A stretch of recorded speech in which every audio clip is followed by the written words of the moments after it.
अस्सलाम वालेकुम जी, मैं हूं लतीफ़ रहमानी और हमारी सीरीज़ चल रही है जी बिहेवियरिज्म स्कूल ऑफ थॉट की, जिसके 3 पार्ट्स हम पहले देख चुके हैं। आज हम देखेंगे पार्ट 4 बिहेवियरिज्म का, जिसके अंदर हम क्या देखेंगे, the influence of animal psychology on behaviourism. इसमें हम देखेंगे कि जो बिहेवियरिज्म है हमारे पास स्कूल ऑफ थॉट है, उसमें एनिमल साइकोलॉजी का कितना रोल है या जानवरों का उसमें क्या रोल है, या बिहेवियरिज्म को डेवलप करने में उन्होंने किस कदर हमारी हेल्प की है, तो इसको हम देखेंगे।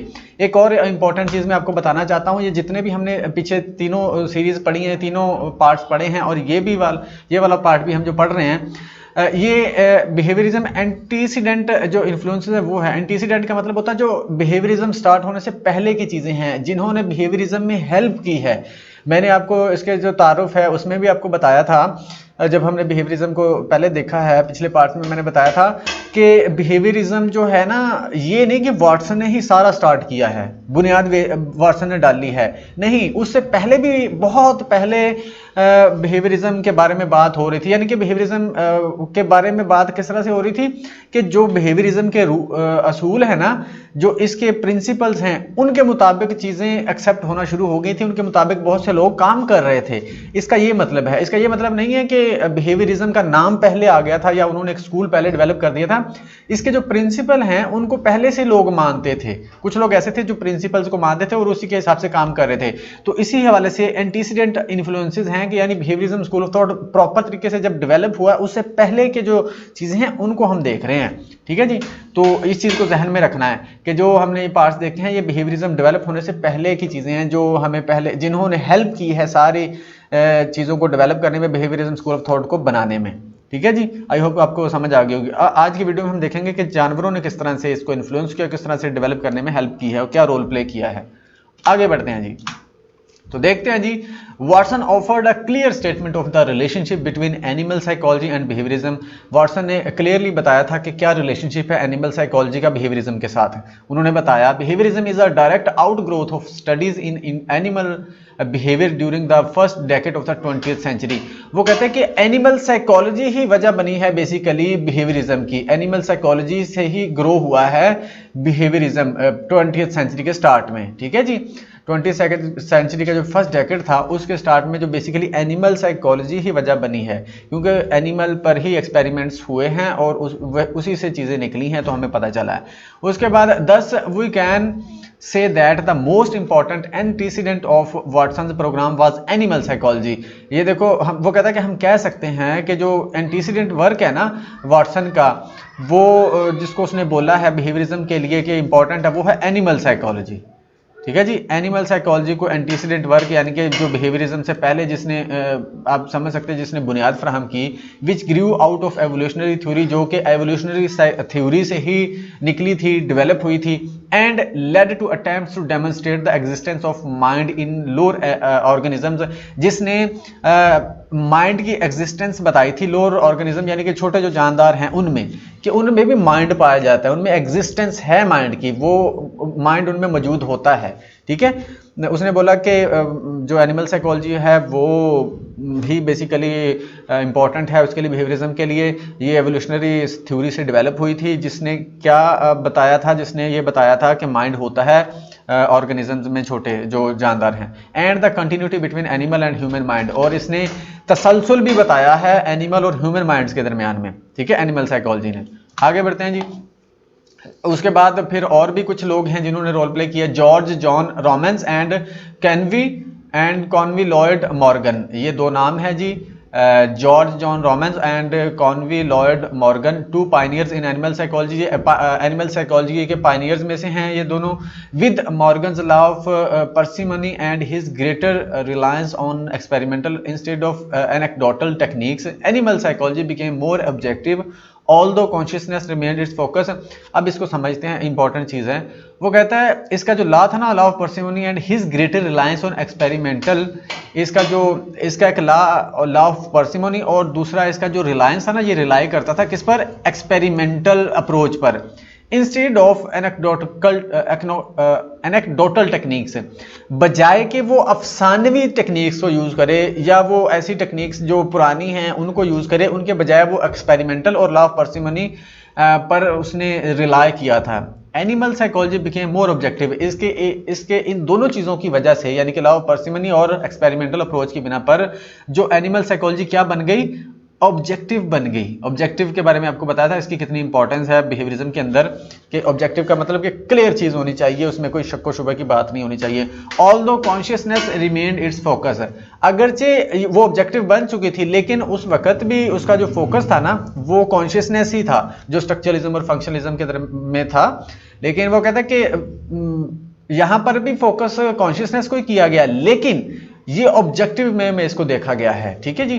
The methodology was becoming more objective, जो इसकी मेथडोलॉजी थी वो ऑब्जेक्टिव बनती जा रही थी। Even though the subject matter was not, अगरचे ये वाला इसका जो है मौजू नहीं था, ऑब्जेक्टिविटी इसकी मौजू नहीं थी, लेकिन वो ऑब्जेक्टिव बनती चली गई है फिर बाद में, जो कि हमें काम आई है, जो हमने यूज की है बिहेवियरिज्म को डेवलप करने में। ठीक है जी। वो कहता है कॉन्शियसनेस इसका फोकस था, लेकिन ये मोर ऑब्जेक्टिव वे में ये चीज़ों को देख रहा था और ये ऑब्जेक्टिव बनती चली गई है, हालांकि ये इसका फोकस नहीं था।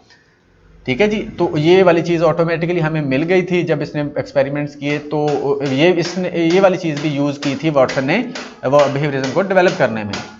उसके बाद है जी इन 1889 फॉर एग्जांपल अल्फेबी ने publish the psychic life of micro organism.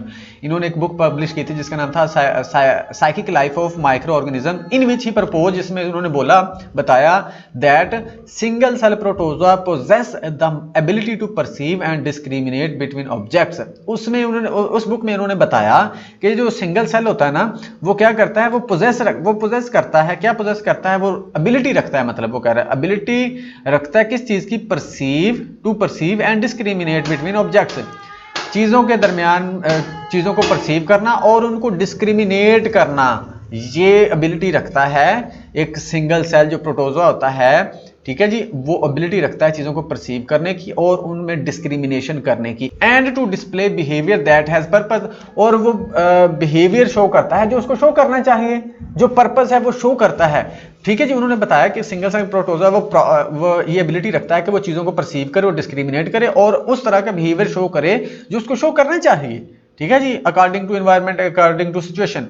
In 1908 Francis Darwin, जो कि बेटे थे चार्ल्स डार्विन के, discuss the role of consciousness in plants. इन्होंने प्लांट्स के अंदर भी बताया कि कॉन्शियसनेस होता है। चार्ल्स डार्विन के जो बेटे थे फ्रांसिस डार्विन, उन्होंने 1908 के अंदर कॉन्शियसनेस की मौजूदगी बताई प्लांट्स के अंदर, रोल बताया कि क्या रोल होता है प्लांट्स के अंदर कॉन्शियसनेस का। इट मीन्स कि कॉन्शियसनेस होता है प्लांट्स के अंदर भी। In the early years according to Francis Darwin. उसके बाद in the early years of animal psychology in the United States there was a continuing interest in the conscious processes of animal. उसके बाद फिर क्या हुआ, in the early years of animal psychology, in the animal psychology के जो early years थे United State में, क्या हुआ, there was a continuing interest in the conscious processes of animals. Animals के कॉन्शियस प्रोसेसेस पर कंटिन्यूसली इस पर काम हो रहा था। वो यूनाइटेड स्टेट्स में भी इसको इंपॉर्टेंस, इसको अहमियत दी जा रही थी। ठीक है जी। तो ये वाली चीज़ें हैं, ये सारी चीज़ें जब मिलके उसने जेबी वाटसन ने सारी स्टडी की, उनको इकट्ठा किया, फिर उन्होंने एक फाइनली आपको स्कूल ऑफ थॉट दे दिया जिसको बिहेवियरिज्म बोला गया है। ठीक है जी। तो इसको ये था हमारे पास ये कि जानवरों का क्या रोल था, इसको हम एक दफ़ा रिवाइज कर लेते हैं। सबसे पहले उसने एनिमल साइकोलॉजी के इंपॉर्टेंस बताई कि किस तरह से है। उन्होंने बोला कि जो बिहेवियरिज्म निकला है बेसिकली उसमें डायरेक्ट जो रोल है वो एनिमल साइकोलॉजी का है 20वीं सेंचुरी में। उसके बाद उन्होंने बताया कि जो पहला वर्क है बिहेवियरिज्म को प्रॉपर लॉन्च करने से पहले वो एनिमल साइकोलॉजी है, जो कि एवोल्यूशनरी थ्योरी से बनी है। उसके बाद इसने क्या बताया है, existence of mind in lower organism, छोटे जानदारों में माइंड के बारे में बताया, और इसमें बताया कंटिन्यूटी तसलसल बताया एनिमल और ह्यूमन माइंड्स के दरमियान में। उसके बाद दो लोग और थे, जॉर्ज एंड मॉर्गन, जो कि एनिमल साइकोलॉजी के पायनियर्स थे। उन्होंने क्या किया था, लॉ ऑफ पार्सिमनी और एक्सपेरिमेंटल को यूज़ किया, जिसकी वजह से जो एनिमल साइकोलॉजी ऑब्जेक्टिव बन गई, हालांकि इस वक्त में इसका जो फोकस था वो कॉन्शियसनेस था। ठीक है जी। अच्छा, उसके बाद मेथडोलॉजी क्या मोर ऑब्जेक्टिव बनती चली गई, हालांकि इसका फोकस नहीं था। अच्छा, कॉन्शियसनेस को यहाँ पर बिहेवियरिज्म के अंदर जब कॉन्शियसनेस की बात की जाएगी ना, तो ये इंपॉर्टेंट चीज़ मैं आपको बता दूं, वो इस तरह से की जाएगी कि कॉन्शियसली वो किस तरह से चीज़ों को परसीव करता है, परसीव करने के बाद कैसे वो रिस्पॉन्स करता है। कोई भी इंडिविजुअल या एनिमल या ऑर्गेनिज्म जो होता है वो उसी वक्त रिस्पॉन्स करेगा ना जब वो कॉन्शियसनेस के साथ ही चीज़ों को परसीव करेगा, वो कॉन्शियसली चीज़ों को परसीव करेगा, उसको स्टिमुलस मिलेगा, वो उसको कॉन्शियसली परसीव करेगा और देखेगा, समझेगा, समझने के बाद वो उसके अकॉर्डिंग ही रिस्पॉन्स देगा। तो इस लिहाज से हम इसको समझेंगे बिहेवियरिज्म के अंदर कॉन्शियसनेस को, ठीक है जी। और फिर उसने बताया था कि जो सिंगल अल्फ्रेड बिने ने बताया था कि एक सिंगल सेल जो होता है एबिलिटी रखता है चीज़ों को परसीव, डिस्क्रिमिनेट करने की और बिहेवियर को डिस्प्ले करने की। उसके बाद फ्रांसिस डार्विन ने बताया, जो चार्ल्स डार्विन के बेटे थे, role of consciousness in plants.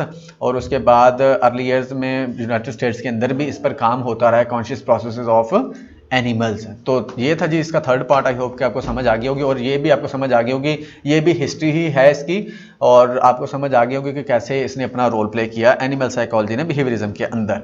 और ये बिहेवियरिज्म से स्टार्ट होने की पहले की चीज़ें हैं जो कि वजह बनी हैं बिहेवियरिज्म को बनाने में। तो आज के लिए इतना ही, मिलते हैं नेक्स्ट वीडियो में, तब तक के लिए अल्लाह हाफिज़।